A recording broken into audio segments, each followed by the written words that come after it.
ربنا اغفر لي ولوالدي وللمؤمنين يوم يقوم الحساب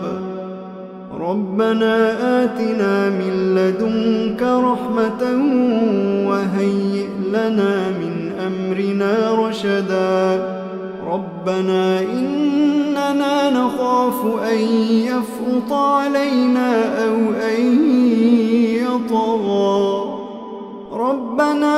آمنا فاغفر لنا وارحمنا وأنت خير الراحمين ربنا اصرف عنا عذاب جهنم إن عذابها كان غراما إنها ساءت مستقرا ومقاما ربنا هب لنا من أزواجنا وذرياتنا قرة أعين واجعلنا للمتقين إماما